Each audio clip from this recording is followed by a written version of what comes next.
विशेष रूप से हमारी बेटियों ने बहुत अच्छा प्रदर्शन किया। जहां पूरे देश के उन खिलाड़ियों को जो मेडल जीत के आए, कांग्रेस पार्टी की तरफ से हम बधाई देते हैं। वहीं हरियाणा के जो हमारे खिलाड़ी साथियों ने देश का गौरव बढ़ाया, उसके लिए उन्हें बधाई देते हैं।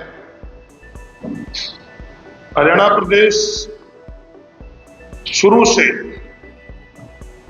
जवान, किसान और पहलवान के नाम से जाना जाता है और अब हमारे खिलाड़ियों ने पूरे देश के नहीं विश्व के अंदर एक पहचान बनाई खिलाड़ी की।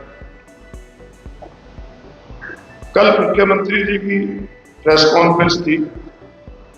मुख्यमंत्री जी ने भी जहां खिलाड़ियों को बधाई दी, वहां एक बात कही कि जो पिछली कांग्रेस की सरकार थी, विशेष रूप से हुड्डा साहब का नाम लेके कहा कि उनका तो केवल 1-2 लाइन की पॉलिसी थी, ये हमारी स्पोर्ट्स पॉलिसी का नतीजा है।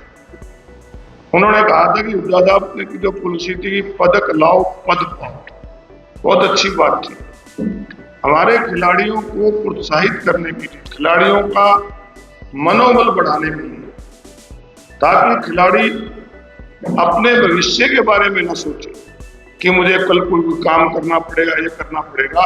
उसका ध्यान केवल खेल की तरफ लगे कि मैं खेल में देश का नाम रोशन करूंगा तो मेरे परिवार को या मेरे को आर्थिक रूप से कोई नुकसान नहीं उठाना पड़ेगा।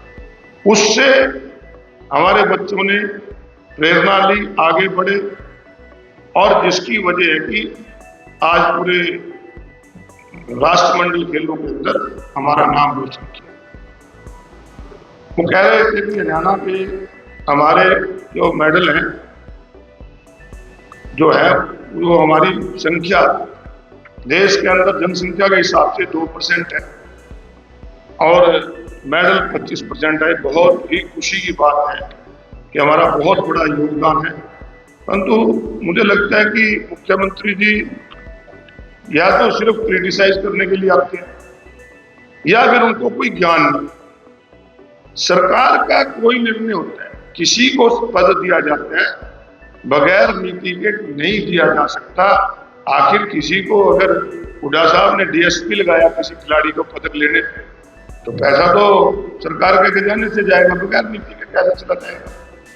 तो उस समय की स्पोर्ट्स नीति थी जिसके नतीजे थे कि 2010 के जो नई दिल्ली में कॉमनवेल्थ गेम आए, इस देश के टोटल पदक तो आए 101 और अकेले हरियाणा के उसमें जो पदक थे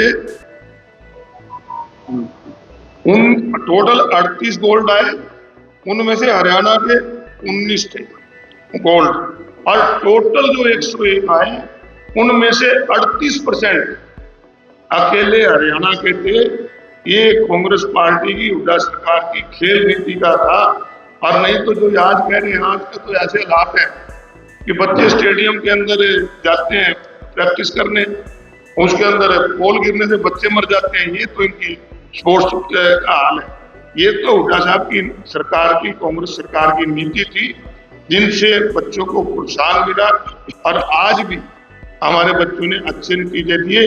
परंतु ये कह देना कि कोई नीति के बारे में चर्चा करेंगे, आफ्ताब जी भी बताएंगे कि उस नीति के तहत ही जो सरकार आज पदक लाए हैं, ये उसी नीति का परिणाम है कि हरियाणा प्रदेश का जो गौरव है वो राष्ट्रमंडल खेलों के अंदर हमारे खिलाड़ियों ने बनाया। और अब कॉमनवेल्थ गेम 2030 इंडिया में होने जा रहे हैं और हमारे पार्लियामेंट के मेंबरों ने भी पार्लियामेंट में भी मांग उठाई है कि हरियाणा प्रदेश, क्योंकि देश के अंदर सबसे ज्यादा पदक लाने वाला प्रदेश है, हरियाणा प्रदेश के अंदर खिलाड़ियों के लिए नीति अच्छी है, हरियाणा प्रदेश दिल्ली के नजदीक है और अगर कॉमनवेल्थ गेम का को पार्टनर हरियाणा को बनाया जाए, जो मांग है उसका हम समर्थन करते हैं। उससे हरियाणा प्रदेश का इंफ्रास्ट्रक्चर और बढ़ेगा, कॉमनवेल्थ का पैसा आएगा। आज भिवानी में हमारे लोग से अगर अच्छी सुविधा मिलेगी और बढ़ेगा। सोनीपत और रोहतक के हमारे पहलवान हैं, उनको अच्छे स्टेडियम मिलेंगे, सुविधा बनेगी तो अपने और बढ़ेगा। इसी प्रकार एथलेटिक का आपके फरीदाबाद के अंदर है, हमारे करनाल पानीपत के अंदर डिस्कस थ्रो का है, सबके। तो इस प्रकार इसको और बढ़ावा देना चाहिए और सरकार को चाहिए कि इनको हमारे को कोऑर्डिनेट बनाए। और देश की सरकार का आपको हैरानी होगी कि हरियाणा प्रदेश के बच्चों ने किन परिस्थितियों में काम किया।